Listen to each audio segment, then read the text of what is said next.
안녕하세요. 알렉스강입니다. 오늘 증시를 보면 이렇게 반짝 올랐죠.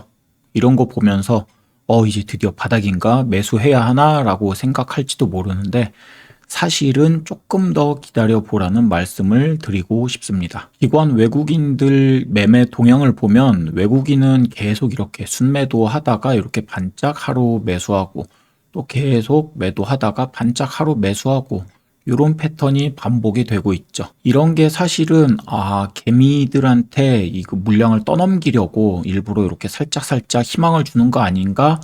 그런 생각까지 들 정도입니다. 기관은 계속 이렇게 순매수가 있다가 19일 날 엄청나게 크게 매도했고 오늘도 이렇게 많이 들어왔어요. 특히 금융투자가 이렇게 크게 들어왔고 연기금은 계속적인 순매수가 이루어지고 있습니다. 그래도 기관이 계속 좀 매수를 해주면 되지 않을까라고 생각할 수도 있는데 며칠만 더 있으면 새해가 되죠. 연초에는 금융투자, 특히 이제 증권사 이런 데서 배당을 위해서 연말에 매수했던 주식들 이걸 왕창 팔아버립니다. 엄청난 매도 공세 이런 게 나오죠. 그래서 연초에도 외국인의 순매도가 계속 이어지는데 여기에 이런 기관의 증권사들의 순매도가 만약에 더해지면 새해 증시는 지금보다 더 암울해질 수도 있습니다. 환율 문제도 아직 심각하죠. 환율이 좀 적당해야 증시에 영향을 안 미치는데 지금은 올라도 너무 올라서 증시에 너무 좀 악영향을 미치고 있습니다.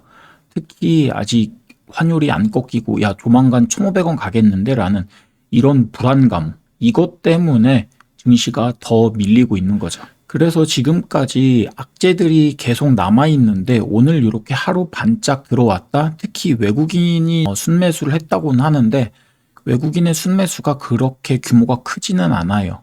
그리고 이 외국인의 순매수가 하루 반짝 들어오는 게 아니라 그래도 며칠은 연속으로 쭉 들어와 줘야 외국인이 드디어 매수를 하기 시작했구나 라고 하는데 최근에는 그냥 가끔가다 하루씩 이렇게 반짝반짝 매수를 하는 것 때문에 개인들이 굉장히 헷갈릴 거라 생각이 됩니다. 그래서 이렇게 하루 반짝반짝 오른다고 해서 달라지는 건 아무것도 없습니다. 그저 기승전 미국 주식이 답인 것 같습니다. 그래서 지난주 영상에서도 미국 주식으로 팔란티어를 말씀드렸습니다.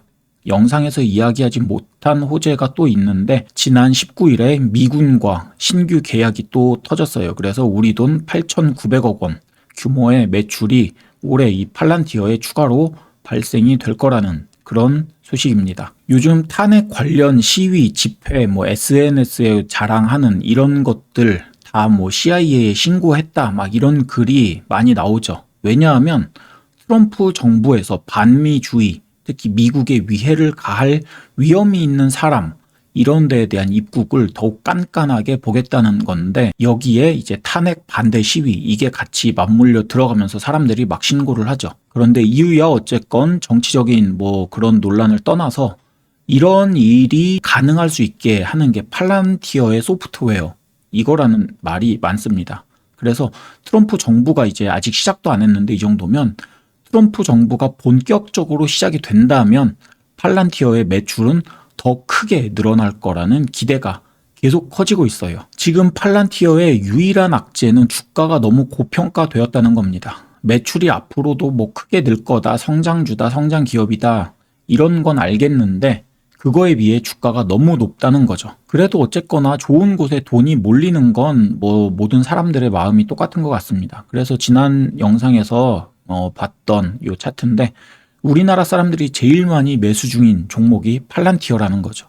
테슬라의 2배 정도 더 많은 매수가 집중되고 있는 이 팔란티어 주가가 앞으로 어떻게 흘러갈지 지켜봐야 될 그런 시점인 것 같습니다. 사실 팔란티어 말고도 그냥 미국 빅테크 주식 요즘 다 좋긴 합니다. 요즘은 배트맨이라고 해요. 그래서 브로드컴, 애플, 테슬라, 마이크로소프트, 메타, 아마존, 알파벳, 엔비디아 요걸 줄여서 여기 배트맨 이렇게 되죠.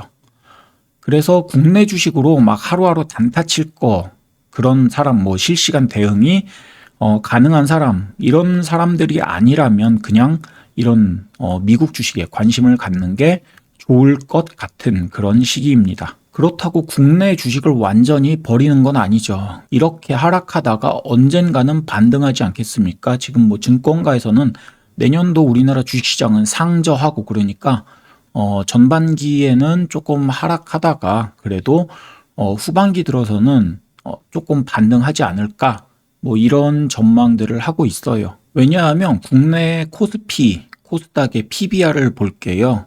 이때 보면 이 빨간색은 코스피의 PBR이죠. PBR 보면 거의 저점에 다가왔습니다. 거의 저점 부근이고 코스닥의 PBR을 봐도 거의 저점에 근접했죠. 그런데 PER을 보면 살짝 저점에는 아직 조금 못 미쳤어요. 2018년, 뭐 2010년, 2022년 요때 뭐 PER 요 저점에는 아직은 조금 더 높다는 거죠. PER만 보자면. 그리고 코스닥 같은 경우에는 코스닥의 PER 저점은 대략 한 20에서 30 정도로 이렇게 볼 때 지금 PER, 코스닥 PER 뭐 50, 60, 70 뭐 이 정도 높아지고 있는 이런 상황에서 아직은 여기 내려갈 이 거품들이 더 많다라는 거죠. PER 측면에서는.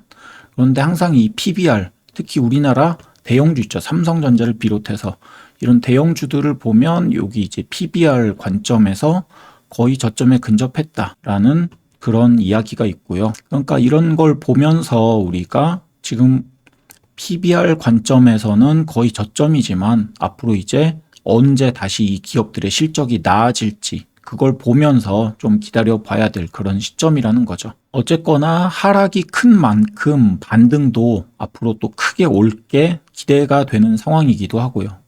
그래서 제가 계속 지켜보고 있다가 반등 시점이 되면 영상을 통해 공유하겠습니다. 그 공유하기 전까지 여러분들 제 영상 끝까지 구독해 주시면서 잘 시청해 주시면 투자에 아마 도움이 되실 거라 기대하고 있습니다. 오늘 영상은 여기까지고요. 좋아요 부탁드리고 시청해 주셔서 감사합니다.